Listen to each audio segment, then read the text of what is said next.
Good day, everyone. Today, we'll be having Dr. Shemin take us through the lectures. Dr. Shemin is an interventional radiologist at Liverpool with keen interest on peripheral arterial disease, fistula work, and complex aortic procedures.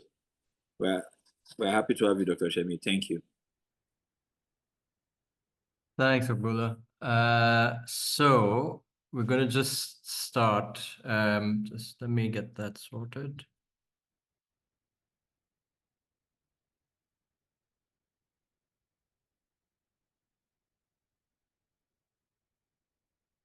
You guys have this have the presentation on your screen?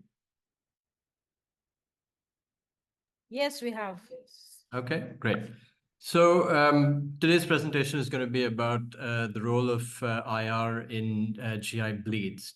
This is a slightly older and a little bit of a long presentation, so I'll quickly go through what the topics we're going to cover today. We'll start by going through the introduction, definitions, and epidemiology. We'll talk about some of the causes of GI bleeds, which are different for upper and lower GI. We'll talk about treatment algorithms, again, which are different for upper and lower GI bleed. We'll then go through some of the different endovascular treatment options, and then finally, there's several cases. And so as far as the cases are concerned, we can stop whenever there's a good number of cases which demonstrate different things, okay?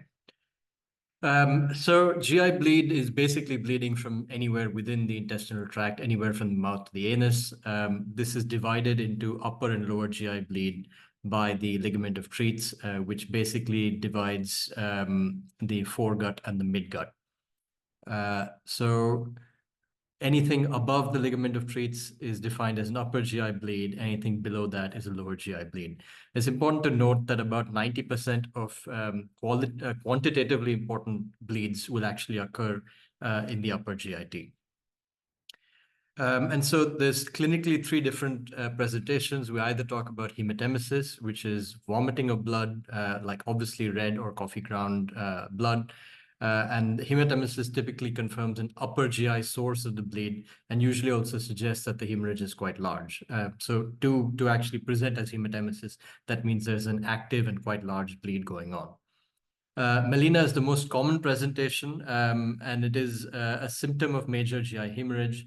Melena is defined as passage of black or tarry stools, and it takes about 50 ml of blood in the stomach to turn the stools black. So Melena basically indicates that there has been recent hemorrhage, but does not indicate the presence or rapidity of bleeding at the time of passage. It just means that in this recent time frame, whether that's a few minutes or a few hours ago, there has been an active bleed. And then hematochezia is finally the passage of fresh blood per rectum. So it usually comes from the colon or the rectum. But in rare cases, if there's very rapid upper GI bleed, then that can also transport very quickly through the GIT and present as hematochezia. Upper GI bleeds are more common. They will occur in up to 150 episodes per 100,000 people per year. Lower GI bleeds are typically less common, so about 1/5 to 1/6 of that incidence. Mortality is relatively similar, again, slightly higher for upper GI, but both can be up to about 10%. So that's quite significant, as you can see. What is important is that if the patient has been admitted for something else, so an inpatient presenting with an upper GI, with a GI bleed when they're admitted for something else, that indicates a significantly higher risk of mortality, 3 or 4 times of any other outpatient upper GI bleed. And as with lots of things, mortality will also increase with age and the presence of other comorbidities. So coming to the causes, as far as upper GI bleeds are concerned, 80% of these are non-variceal and 20% of these are due to esophageal or gastric varices.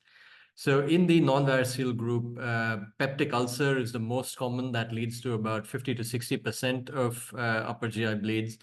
The acute mortality of bleeding peptic ulcer is about 10%. Gastric erosions or erosive gastritis, they're unusually a cause of severe bleeding. So they are quite common, but they will lead to kind of minor bleeding episodes. Then we've got Mallory-Weiss tears, again, not a very, very common and not a major cause of bleed. And then malignancy is again kind of lower down on that list. Variceal bleeding will account, as I said, for 20% of upper GI bleeds, but again, really important to remember because acute mortality in a variceal bleed can be as high as 40%, so very, very high. And then the causes of lower GI bleeds are quite different. So when it comes to lower GI bleeds, diverticulosis will account for 40 to 50% of lower GI bleeds. Neoplasms, again, 50 to 20%. They'll often present just as occult GI bleeding. So they don't typically present as an active, sort of obviously visible GI bleed, but they'll present as blood in stools, especially when you've got occult blood in the stools. Inflammatory bowel disease, again, 15 to 20%, ulcerative colitis being the most common. Hemorrhoids, these will account for about 5 to 20% of patients. They're the most common cause of frank blood, kind of frank drops of blood during defecation, but again, typically less common as very active major bleeds. And then rare things like angiodysplasia, they're often multiple, they're tricky to treat. We'll see a case later on. They typically do not respond very well to endovascular treatment. So there's a significant risk of rebleed with these. And again, as noted earlier, it's important to remember that a rapid upper GI bleed can also mimic a lower GI bleed. So once this patient has presented, then we need to look at how we're going to work them up. So we start obviously with the clinical history. Clinically, are they presenting as upper or lower GI bleed? Define the volume and the character of the blood. Look for any significant past history. Has there been any previous episode of bleed, any history of liver dysfunction, any relevant medications like NSAIDs or anticoagulants? Investigations-wise, we're going to do a routine blood screen like we always do. Usually, these patients should then actually be scoped. So as IR, we are not usually going to be seeing them primarily. They will be seen by gastro. So it will be seen by emergency, who will then refer them to gastro. And then only once all of that has been done, they should be coming through to us. And as far as imaging is concerned, CT angio tends to be the workhorse. MRA, theoretically, yes, but we don't routinely perform this for a GI bleed. Technetium scans are more sensitive, but again, not very relevant in an actual active clinical scenario. And then finally, catheter angiograms are only considered in today's context as part of intervention. So we don't usually do them as a diagnostic only modality. It is angio and then proceed to intervention. Treatment algorithms are different, as I said, for upper and lower GI bleed. So we'll start with the upper GI. So initial resuscitation and transfusion, as you would imagine. Then there are a few important risk assessment scales that you need to be aware of. Again, these are more kind of on the primary clinical side, so maybe more relevant for emergency medicine and for gastro, but you should at least be broadly aware of them. So the two, as far as upper GI bleeds are concerned, are the Blatchford score and the Rockall score. So the Blatchford bleeding score stratifies upper GI bleeding patients into low risk. So that tells us patients who are suitable for outpatient management and high risk. And then the Rockall score gives you an estimate of mortality and the risk of rebleed. So this we'll see again the examples of them as we move further. So once you've resuscitated and risk assessed, then they need an urgent endoscopy at least within the first 24 hours. If it is a non-variceal bleed, they should have endoscopic treatment, and that's typically with clips, cauterization, or with adrenaline. Adrenaline alone is no longer recommended. Usually they should have something else, typically clips or cautery.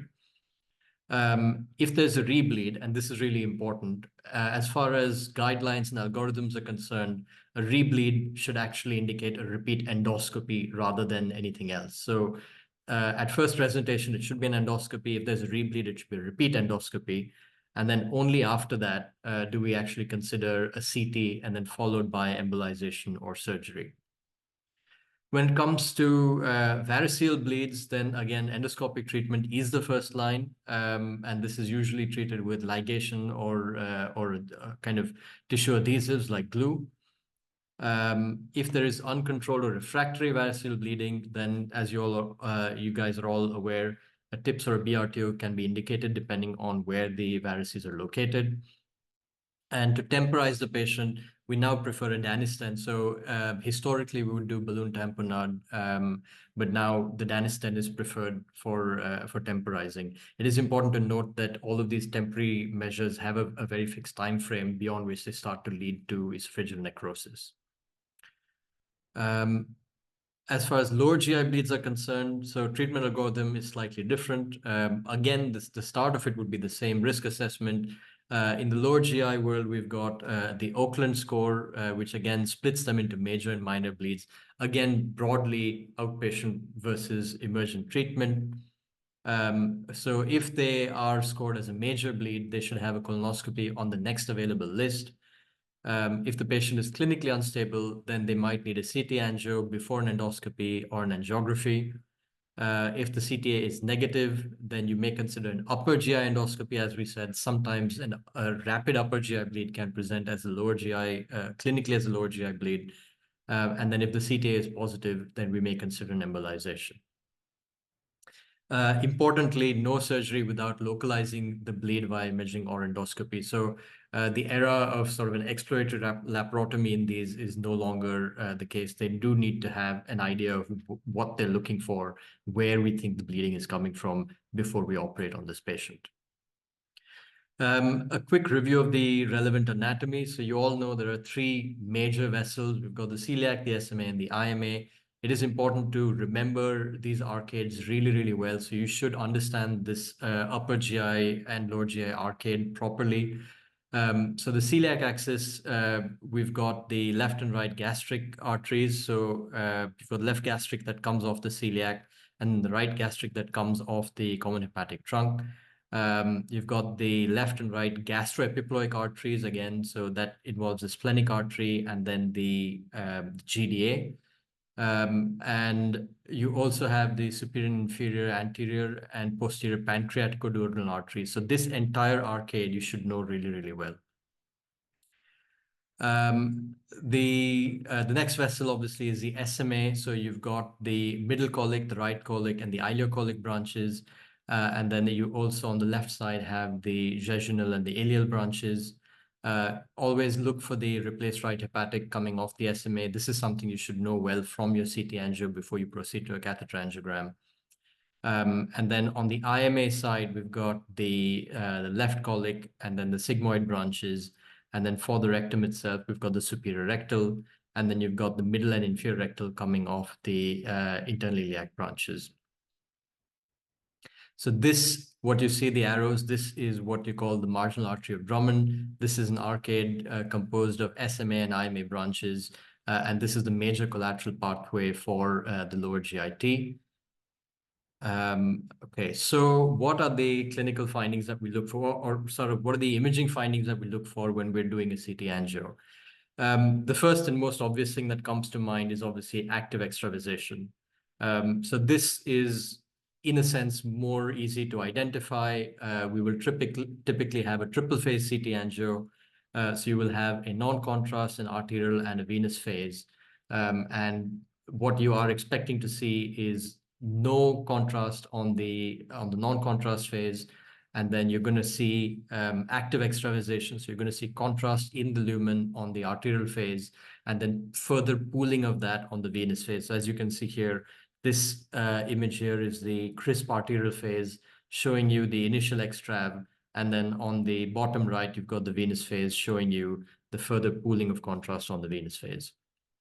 Pseudoaneurysm is the next most common finding. So again, you can see the vessel itself and then the pseudoaneurysm bulging out. Pseudoaneurysms are really kind of important and emergent findings because, as you know, there is no real wall. It is just surrounding tissue and adventitia that is holding everything together, which means there's a very high risk of this rupturing and causing a major and catastrophic bleed.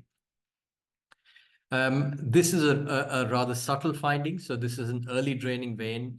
This is again typical in kind of dualfoil lesions. So sorry, in angiodysplasia. So you can see there is some enhancement, but when you actually look at this CT properly, it's not extravasation. It's kind of enhancement in the mucosa.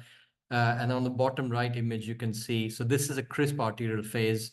You're going to have to take my word for it that this is an artery, but that's, this is a vein, but this is an early draining vein that's visible on the arterial phase when no other veins are identified.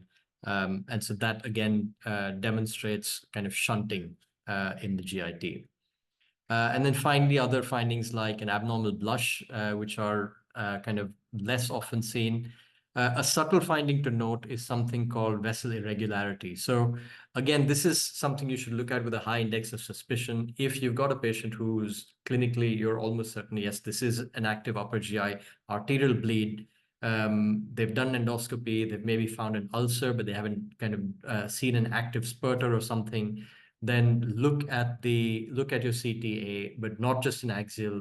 Recon the scan, look at it in coronal and sagittal, and you might see these subtle findings. So here, this is the GDA, and we've got the proper case coming later on. But on this GDA, you can see how irregular this vessel is.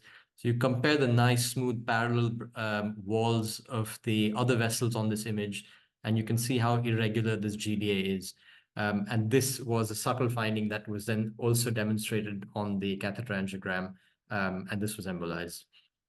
And lastly, things like vessel attenuation or spasm. So if you see a sudden cutoff of a vessel that should be there, then that again indicates that actually that vessel is probably in severe spasm and there is a source of bleed beyond that. And that's where you have to consider things like provocative measures. Okay. So we've done the clinical assessment, we've resuscitated the patient, we've done the CTA, and now we want to proceed to a catheter angiogram. So the things to consider, are you going to look at radial or femoral access? And there are advantages and disadvantages to both. The commonest route we take still remains the femoral, but there are several advantages to the radial, and there's a good case coming later that will demonstrate that.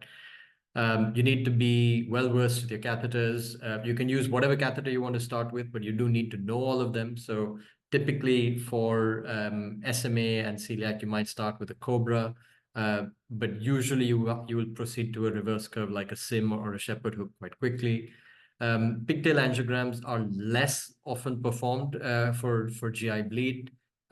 So that again is usually for something like retroperitoneal. With these, we have the CTA and we've got endoscopy, which should already tell you where you're looking for.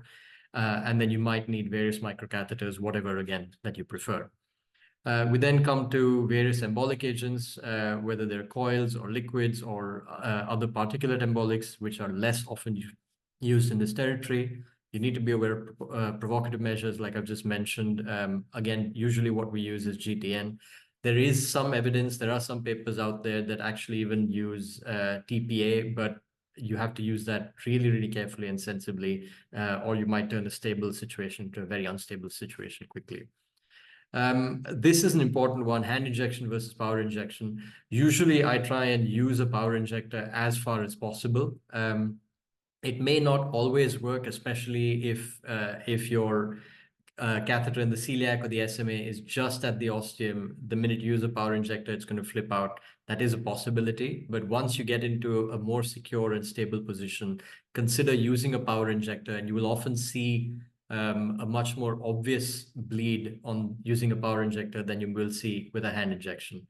It's also important to be aware that you can use a power injector through your microcatheters as well. So they are also rated to quite a high PSI. You just need to adjust your flow rates and your flow volumes, but you should kind of try and be as aggressive with that as possible to get your imaging and to identify where the bleeding is coming from. So we've talked about various catheters. Again, these are the standard shapes. You're all well aware of them. Just to note, your SIM will have a much bigger curve. This is the shepherd hook, which is quite shallow, not very, very useful in the GI bleed, but occasionally if you've got a celiac axis that has a funny angle, then you might use that. And then the sauce catheter, which has the advantage of kind of a shorter catheter length and the shorter reverse curve length, so you can actually form it in the aorta itself without going all the way up to the arch. Embolic materials, we would divide them in two different ways. So you've got temporary and permanent embolics, and then you've got solid and liquid embolics. The solid embolics include particles, which are very rarely used in a GI bleed because of a significantly high risk of necrosis of the bowel. Very occasionally, you will consider gel foam if you want to use a particulate embolic because of its temporary effect. The workhorse will tend to be coils, which is what we most commonly use. Plugs are very rarely used. It's more in this territory. You wouldn't really use it for a GI bleed, but you might use it for proximal splenic embolization in cases of trauma. Liquid embolics you should know and you should be aware of. They are used as bailout devices in this territory. My personal experience is probably the highest with Onyx. I haven't actually used Squid, but that's a very similar liquid embolic to the Onyx. And glue, again, it's something that if you are using commonly in other territories, then you can use it in a GI bleed. But I would be very cautious about using it in the first instance in a GI bleed. So if you're comfortable with glue, if you are familiar with it, you know how to use it well, you know how to control it, then it can be quite useful in certain clinical situations. Sclerosins are mentioned here more just in terms of completion for embolics. There are a couple of cases for variceal bleeding where we have used them, so they're there further on the presentation, but usually not for arterial sources of bleed. Okay, so we've gone through all of the theory. As I said, there are several cases, so stop me whenever you guys are bored. But there are some cases, the beginning set of cases are our arterial, and then we've got a few venous cases at the end. So the first one is, this is a 19-year-old male presented with 2 episodes of hematemesis, a history of recurrent pancreatitis. He'd had an endoscopy initially at presentation, which was negative, and then the second endoscopy when he represented, which suggested a vascular malformation, as they had described it, at the greater curvature of the stomach with an active ooze. So he then proceeded to have a CT angio because they weren't sure what they were dealing with. And you can see this kind of abnormal enhancing lesion there in the territory of the stomach. It's quite difficult to see on this one image where everything else is. So clinically, he was scored, the Rockall score was 5 points. We can go through that later, but 5 points is a significantly high risk of bleed. So it indicates like a 24% risk of rebleed and almost 11% mortality risk. So that's quite high. The Blatchford score was 6 points again, which means it's a high risk for outpatient treatment, which means you need to emergently treat them. You can't treat them as an outpatient. Looking at the CT in a little more detail. So on the arterial phase, we've got this funny shaped kind of enhancement. And then on the venous phase, it actually remains relatively stable. So probably more in line with pseudoaneurysm at this point. Just there. So this is the catheter angiogram, and again, this is the stomach territory. So we did a non-selective celiac angio, which didn't really demonstrate anything. We've then gone further into the left gastric. So this is using this should be a SIM catheter there, and then we've pulled that SIM further into the left gastric, and now you can start to see there is something funny going on here. And this starts to take the shape in the later phases of that same angiogram. This starts to take the shape of what we saw on the CT scan. And here, this is finally in the very last phase. This is now a more selective microcatheter injection, and you can start to see the pseudoaneurysm. Dr. Shemin. Yeah. Sorry to interrupt you. Is it possible to see your laser or your pointer because we can't see it in the images? Oh, hang on. Is that any better? Yeah, yeah. Thank you. Oh, okay, sorry. Yeah, so I'll just go back a couple of slides. Yeah. So here, this is the selective left gastric catheter angiogram. Here you can see this kind of abnormality. And as you go into the next phases of the images there, you start to see it become more prominent. So I'll scroll back a few more slides. So you see how it starts to resemble what we saw on the CT. There. Yeah. So you've got this sort of stain, which is just stagnant contrast sitting in this pseudoaneurysm, and there was nothing else to be done. So we knocked off the branch feeding it with a coil, and that settled the thing. The patient went home. So this is the final kind of check angiogram. Everything else is fine. Everything else is flowing well. We've just knocked off selectively the culprit vessel. So the next case, this is a tricky one. So this guy, 74-year-old, history of excessive NSAID use, quite unstable at presentation. He had an OGD. They literally described it as stomach full of blood, could not identify any bleeding source. High Rockall score, so 6 points. So the previous patient was 4 points, I think 5 points, 4 points. Yeah, previous patient was 5 points at 24% rebleeding risk. This guy, 6 points, so higher risk, 33% rebleeding risk, 17% mortality. Blatchford score, 7 points, very high risk for rebleed. The difficulty anatomically is this guy also has a very, very large aneurysm. So as you can see, that's a really large AAA. And this is the 3D recons. And this shows you how complex the anatomy now becomes, because you've got the celiac coming off this very sharp angle, SMA coming off this very sharp angle. And at this stage, we are kind of, so this was seen by one of my colleagues, middle of the night. They did a catheter angiogram from the femoral access. They couldn't actually see anything. They couldn't even get into the celiac or the SMA. And they abandoned the procedure at this stage. The patient by this point had stopped bleeding, I believe. So went back to the ward. They monitored him, and then they called us again the next morning when he was actively bleeding again. So knowing that it was going to be complex from the femoral access, we went in radial. So this catheter is coming up from the radial access. As you can see, it's coming now down the descending aorta into the celiac. And then this is the selective splenic run. And now here at this point, we can see this pseudoaneurysm coming off one of the short gastric arteries. So microcatheter then very selectively into the vessel. And this was embolized using onyx. So this is actually the cast of the onyx. So at this point, this is the microcatheter. And then by this point, we've already actually deployed the onyx. You can see the microcatheter is no longer there. And then this is the check run. So this negative image, that's the cast of the onyx. And again, important to remember with these liquid embolics, it will actually go into, it'll go much further than you think. So you can see there's multiple branches that have been knocked off. However, again, the same thing that we noted right in the beginning, there's a lot of collateralization in this vascular bed. So at this point, the main splenic artery in itself is patent. All the other branches are patent, but the pseudoaneurysm and its branches are knocked off.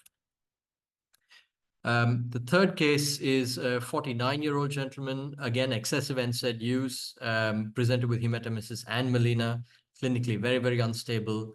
He had an endoscopy. They saw a deep duodenal ulcer with an adherent clot. He actually underwent clipping and adrenaline and endoclot injection, but that didn't solve the problem. Again, presented with further hematemesis, went into cardiac arrest, was resuscitated. CTA was negative, except for high density contents within the GIT. However, being a 49-year-old, they've tried everything endoscopically.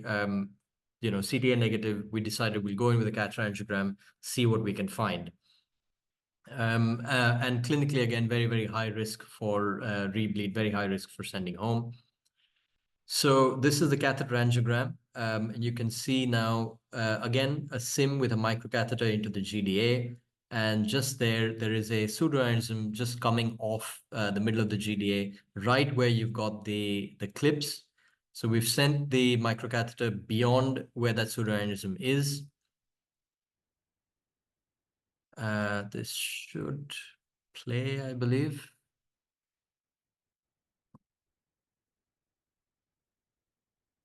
Let me just see if I can get that. I think that's an angiogram that should play. Yeah. Okay. Yeah. So now you can see what has happened is we've embolized the outflow vessel. Some of the coils actually fallen through the pseudoaneurysm into the lumen. So this is actually into the lumen of the duodenum at this point. But what is important to note, now you can see how active that bleed is. So this is not a common finding, but you will sometimes see these in a GI bleed, that actual active extravasation into the bowel. And so at this point, we then proceeded to embolize the inflow as well. So there you've got now kind of that T-shaped embolization, outflow branch, some of the coils into the bleed and into the lumen, and the inflow vessel.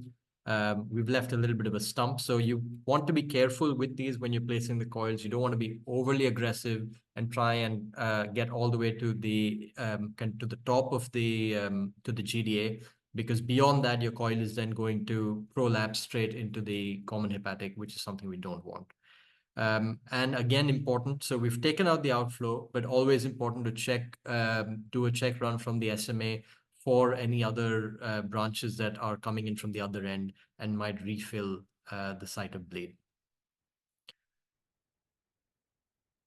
Okay, so we saw this image earlier when we were looking at the possible findings on a CTH. So this is our fourth case, 53-year-old, presented to A&E with a small volume hematemesis, was stable. He was considered low risk at that stage, so he was sent home. And then, as patients will often do, he did not attend for his planned endoscopy. And then a week later, he comes back into A&E, this time now with large volume hematemesis. Very high risk on all of the scores. You can see Rockall score 7 points, high risk. So 44% risk of rebleed, 27% mortality risk. That's really, really very high. And he had these subtle findings on the CTA, so irregular vessel. And that's what you can see now. So you can compare this image, you can see the GDA, and that's what I was telling you about the irregularity of the vessel. And here on the catheter angiogram, you can see the parent vessel is quite clean, but distally you see how irregular this vessel is. And that essentially is the stump of pseudoaneurysm. So that's what was bleeding. Again, we did a similar kind of embolization to the previous case, and check run from the SMA was also clean and satisfactory. So this patient was sent home without any issues. The next patient, 59-year-old with melena, hemodynamically unstable, endoscopy, large ulcer, clipped, persistent melena, unstable for repeat endoscopy. So again, as per standard algorithm, but unstable for repeat endoscopy, high risk on all the clinical findings. He had a CTA. This is the CT that we've seen earlier. So active extrav on the arterial phase, pooling on the venous phase. Catheter angiogram shows us a pseudoaneurysm coming off the inferior pancreaticoduodenal branch there. So we've sent the microcatheter more distal. And sorry, I've just skipped ahead quite a bit. Yeah.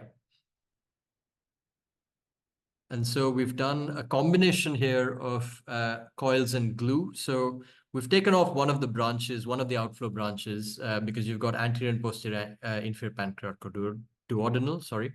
So we've taken off one of the branches with coils, and then we can see that this microcatheter is now sitting in the culprit branch, but the bleed is not coming off this end. The bleed is coming off this very tiny branch, quite proximal. And so because of that, we've used a liquid embolic, and we've let the onyx flow, not just into the outflow, but you can see it's flowing in here as well.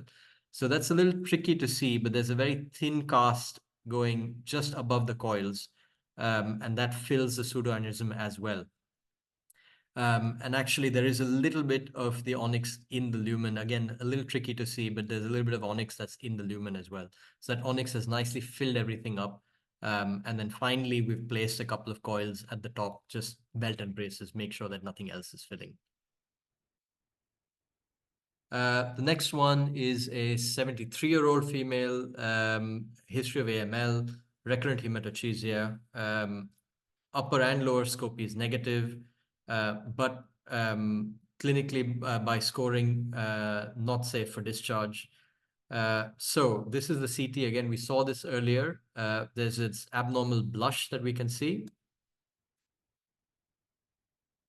And Here you can see it now on the catheter angiogram. So this is that early draining vein that we saw on the CT scan. So this is an SMA run, and then the ileocolic branch. And as microcatheters advance further in, you can see that early draining vein there. So you see this knot, this abnormal knot of vessels. That's an angiodysplasia, and that's the early draining vein. These are very tricky to deal with clinically. So we did embolize this with a liquid embolic. So we've put some onyx into it. We've tried to be as selective as possible. So you can see the cast of the onyx there. This whole thing, this is the cast of the onyx, and this is the global run again. So I'll let that run play. So we're not seeing any early draining vein anymore. So angiographically, we've got control. But this patient presented with a rebleed 2 weeks later and unfortunately died in that admission. So as I said, these are difficult to treat, and it may be that this was not the only source. Maybe there was another angiodysplasia. They're known to be multiple as well. But we tried our best in this case. The next one, 77-year-old recent cardiac arrest, coronary stent, dual antiplatelets. As we all know, we've talked in the last visit, when I was there last week, we were talking about the risks of kind of anticoagulation, antiplatelets, and stents and everything. So this patient presented with hematogesia, large volume, OGD negative, high Oakland score, very subtle finding on the CT. So this is non-contrast CT. You can just about see that little streak of contrast on the arterial phase and a little bit of blush. There was a very high index of suspicion. So this CT was kind of reviewed again and again, and we felt, yeah, maybe that thing is a positive finding. But as I said, it is quite subtle. And then on the catheter angiogram now, this is a reverse curve from the SMA. So now you can see this middle colic coming up, and then you can see this pseudoaneurysm there at the top end. Technically, this was actually quite tricky to get to, but luckily a good combination of devices and some luck, and we managed to get the microcatheter all the way. I think this is a direction microcatheter, which tracked really, really nicely all the way up into the middle colic. And then from that branch, now you can see the pseudoaneurysm coming off. And so we've sent the microcatheter beyond the pseudoaneurysm into the distal branches. So those are literally the vasa recta at this point, and embolization with coils all the way proximally. And this is the check angiogram. So the middle colic itself is still patent. We've got good filling of the other branches all the way up there, but no more pseudoaneurysm. And then this was the check run from the IMA. So again, same principle as the previous case. If you've got something in that GDA arcade, then you do your celiac and your SMA run as a check run. If it's the lower GI arcade or in the large bowel, then you're going to do an SMA run and then also do your check IMA run just to make sure that there's no backdoor filling. Okay, so we're coming to the last few cases. So this is a 71-year-old known diverticular disease on apixaban. So again, an anticoagulate related bleed, presented with a large volume hematogesia, systolic blood pressure of 100, so clinically unstable, high Oakland score, 0 to 1% chance of safe discharge, 32 points on the Oakland score. So discharge definitely not recommended. Again, relatively subtle finding on the CT. So you've got an abnormal blush, and there you can see on the venous phase a little more pooling of that contrast. So I'll let that CTA play, and you can see how that actually looks. So this actually was a diverticular bleed there. I'll let it play once more.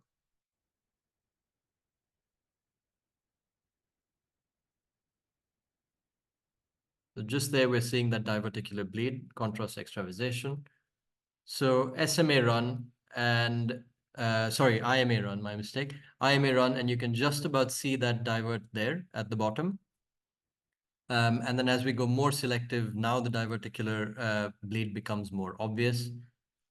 Technically, again, this was quite tricky, but this is a technique you can use if you are absolutely stuck. So every time I tried to advance the wire, the vessel would go into spasm, or things would just misbehave.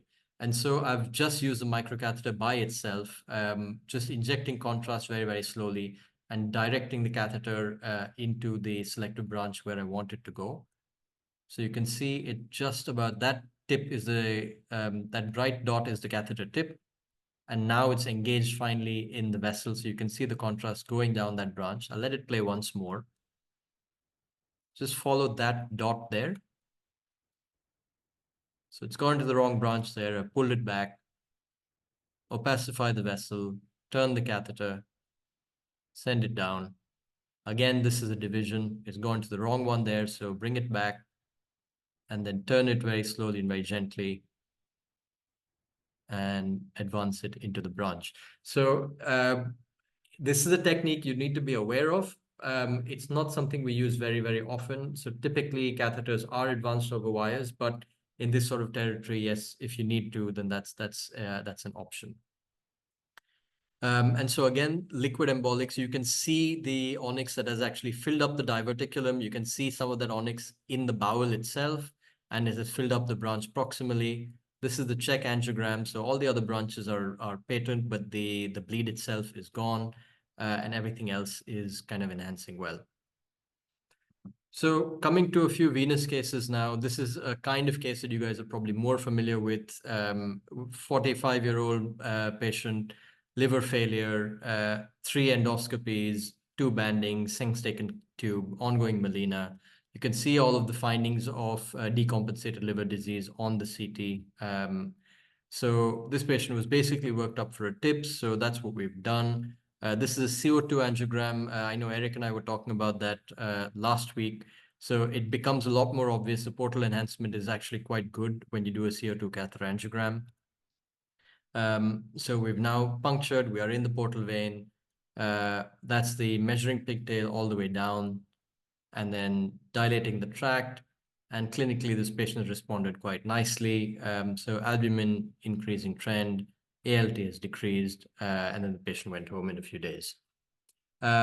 This patient had, this is the 1-month follow-up. The TIPS was widely patent, and then no further bleeds, and kind of started to, no further evidence of decompensation. The next case, 64-year-old alcoholic liver disease, hematemesis and melena, large gastric varices. This patient was tricky for a TIPS because there was SMV thrombus, main portal vein, right portal vein partially thrombosed, left portal vein attenuated. So not a great target for a TIPS, but you can see those very prominent gastric varices. And then on the coronal reformat, now you see the large gastric varices. You also see the vertical kind of shunt coming up from the left renal vein. So it makes it a very, very good candidate for a BRTO. Yeah, and this is just to demonstrate the actual portal vein itself. So that's that partial thrombus within the SMV. And you can see how badly attenuated the main portal vein is and the right and left portal veins. So this patient was taken up for a BRTO procedure. So you can see that's the plug in the renal vein. And above the plug now we've injected. So this is just contrast to demonstrate the varices, following which we put in foam sclero. So we did foam with STS and lipiodol, which is why you can see it still. So this is a follow-up CT which was done. This was a CT chest which was done for some other indication at 3 months. The patient didn't have any further bleeds, but on that follow-up you can see the lipiodol still sitting within the varices. So you've got kind of good control of the varices there. This is the penultimate case. So 80-year-old male presented with primary sclerosing cholangitis, history of primary sclerosing cholangitis, 3 MIs, hypertension, AF, admitted with several episodes of hematochezia. Sigmoidoscopy showed rectal varices, and the CT showed cirrhosis with portal hypertension. Was not fit for a TIPS due to everything else that I've just discussed about this patient. So we thought we could do something slightly different. So here you've got this large vein, kind of basically the IMV that's coming down all the way to the rectum. And so we thought we'd do something like the previous case, but a reverse BRTO. So we've gone into the portal vein. So this is a percutaneous access into the portal vein. And then we've come down the IMV. And then as you go further down now, there's right and left divisions over the rectum. So we've taken some selective angiograms. So these angiograms are on the right side and then, and then on the left side. So what we've basically done is we've put in some foam sclero more distally, and we've plugged the proximal end with some coils. And so this was kind of, we were doing this for the first time ever. So just to increase our safety margin, we had one microcatheter on the right side, one going in on the left side. And you can see that, so these are the coils on the right side. And then we've done the same thing on the left side. You can see this is the cast, this is the ghost of the vessel following the foam sclero, just about there. There again, you can see the cast of the vessels with the foam sclero. And again, that's because we've got a little bit of lipiodol in there. And these are now coming to the final images. Yeah, and so finally we put a bigger plug of coils at the top end. And this is the final check angiogram. So this is from the IMV and the main portal vein injection, and no further filling of the rectal varices. The patient had a clinical review at 3 months with no further rectal bleeding, and we actually published this case. This last image shows a coil just in the percutaneous tract, which was our access into the main portal vein. Okay, so the last case is an 80-year-old female, ulcerative colitis and Hartmann's in 2014, presented with a bleeding stoma, so stomal bleed, stomal varices. The CT showed all the signs of portal hypertension, and she was very high risk for decompensation following a TIP, so she was not suitable for a TIPS. Further down in the CT, you can see those varices at the stomal end. So in this case, rather than go through the portal vein, we did a direct stick into the varices. So this is a microcatheter puncture, a micropuncture straight into these varices. So straight into one of these veins that you can see. This can be very, very challenging. So you can see them very often on ultrasound. You'll see a big vein fairly well. The difficulty is that this is really soft tissue with almost no tissue support. So when you try and actually puncture them, everything just moves away as you advance the needle. Everything just moves away from you. So you have to kind of try and approach it almost in longitudinal with some angle and try and hit it along its length, and then eventually you get into the vein. But once you get in, then you can get quite stable. So this is the venogram demonstrating the inflow vein and the actual varix. And then this was just scleros with some foam sclero. And then this was the follow-up CT by the liver team at 6 months. You can see those veins are all actually gone.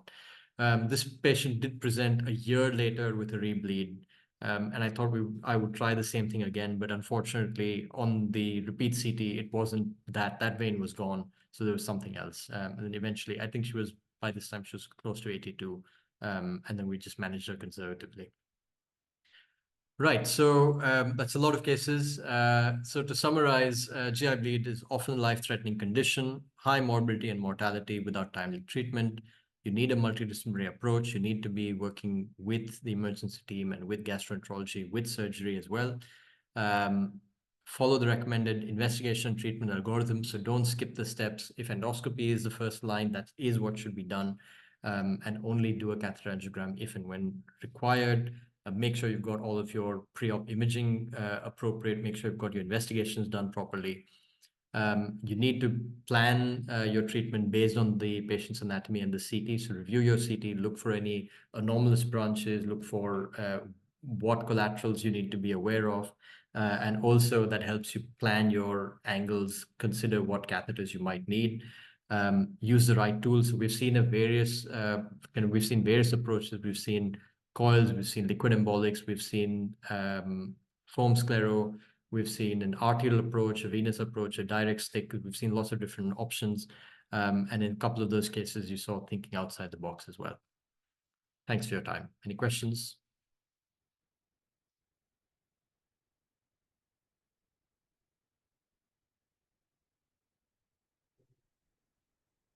Have I put everyone to sleep?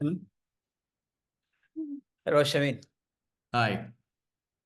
Sorry about the algorithm in the initial management. Sorry, I need to, I'm still confused on the clinical stability of the patient. Some literature say if the patient is unstable, take Yeah. to angio. But today you say if the patient is unstable, take to CT angiography. Please clarify that part. So we don't go through a direct angiogram at all, because the most important thing is you have to differentiate, first of all, between a catheter angiogram, between an arterial bleed and a venous bleed. So you need to know what you're dealing with and where the bleed is coming from. These are really bad fishing expeditions. If the patient has come into A&E with a GI bleed and the first thing you're doing is a catheter angiogram, then you might spend enough time searching without actually knowing what you're looking for, where you're supposed to be searching. And you might end up with a negative CTA. So the first thing is usually, is still usually an endoscopy based on if it's an upper GI bleed, and then following that a CTA if the endoscopy is negative. We don't, it's also you need to remember that, and we've had this occasion, you'll get this push from the clinical side that do a catheter angiogram. So as far as the sensitivity of these scans is concerned, the most sensitive, actually, you guys should answer this for me. So who can tell me what is the, what rate of bleed will you identify on the CT angio? What rate of bleed will you identify on the catheter angio? And what rate of bleed will you identify on a nuclear scan? Nuclear scan is 0.1, CTA is 0.3, and catheter angio is 1. Yeah. So that automatically tells you that the CTA is much more sensitive than a catheter angiogram, which is why that's our first line of investigation. But yes, you also need to know what location the bleed is coming from, and is it arterial in the first place? Thank you. Hello, Dr. Shemin. Hi. So there was a case that you presented, I think it's case number 10, in which the patient had isolated gastric varices with ascites and had hematemesis, and you did tips. So my question is, for that patient, would it have benefited the patient to undergo both BRTO and tips, or just the tips worked on the patient? Are you talking about this case? Yes, yes. We did only BRTO. So the problem was that the portal vein was a big mess. So you can actually just about see that's the very attenuated portal vein there. I should have actually kept maybe a better image of the portal itself.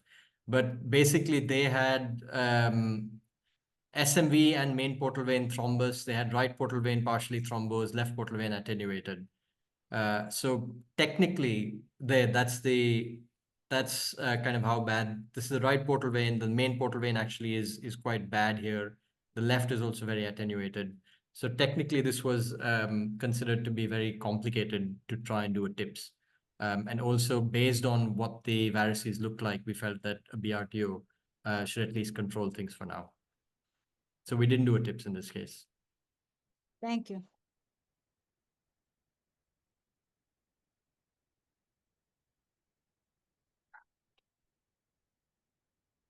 Right, I guess that sounds like, yeah. Yeah, I think there are no more questions. We would like to thank you for your time, and hopefully we'll be able to see you soon. Yes, okay. All right, thanks for listening, guys, and talk to you guys later. All right, thank you so much. Bye. Bye.